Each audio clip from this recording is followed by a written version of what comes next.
गुरुपौर्णिमा आणि आधुनिक शिक्षण. तर मित्रांनो, संत कबीर म्हणतात, गुरु आणि गोविंद माझ्या समोर उभे आहेत, मी आधी कोणाच्या पाया पडू.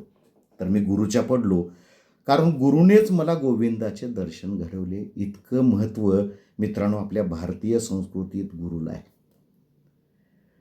गुरुकुल परंपरा आणि आधुनिक शिक्षण याचा समन्वय जर साधायचा म्हटलं तर गुरुपौर्णिमा हा केवळ गुरूंचा सन्मान करण्याचा दिवस आहेच, पण त्याचबरोबर शिक्षणाच्या खऱ्या उद्देशाचे स्मरण करून देणारा पवित्र दिवस आहे. तो आपल्या संस्कृतीचा आत्मा आहे. हा दिवस कृतज्ञतेचा, श्रद्धेचा आणि ज्ञानापुढे नम्र होण्याचा दिवस आहे. पूर्वीच्या काळी बघा, गुरुकुल पद्धतीत विद्यार्थ्यांना फक्त अक्षरज्ञान दिलं जात नव्हतं, तर तिथं जीवन कसं जगायचं, सत्यासाठी कसं उभं राहायचं, शिस्त, संयम, विनय, स्वावलंबन आणि राष्ट्रप्रेम कसं जोपासायचं हे शिकवलं जात होतं. त्यामुळे विद्यार्थी केवळ शिक्षित नव्हते, तर ते सुसंस्कृत आणि चारित्र्यवान घडत होते. आजचं युग आहे बघा ज्ञानाचं, तंत्रज्ञानाचं, कृत्रिम बुद्धिमत्तेचं जग आहे. जग झपाट्यानं बदलत आहे. माहिती एका क्षणात मिळते, पण माणूस घडवणारे संस्कार एका क्लिकवर मित्रांनो मिळत नाहीत.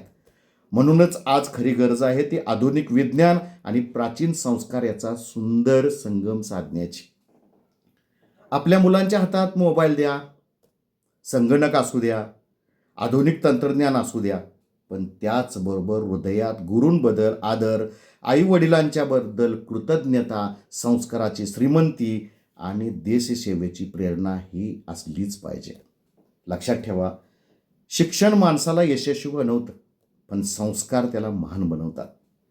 या गुरुपौर्णिमेच्या पवित्र दिवशी आपण आपल्या प्रत्येक गुरुजनांना मनपूर्वक वंदन करूया. त्यांनी दिलेल्या ज्ञानाचं केवळ स्मरण नाही, तर ते केवळ आपल्या जीवनात उतरवण्याचा संकल्प करूया. कारण ज्ञानाला दिशा देणारे गुरु, विज्ञानाला मूल्य देणारे संस्कार आणि संस्कारातून घडणारा सुसंस्कृत समाज, यातूनच उज्ज्वल, सक्षम आणि आत्मनिर्भर भारताची निर्मिती होईल.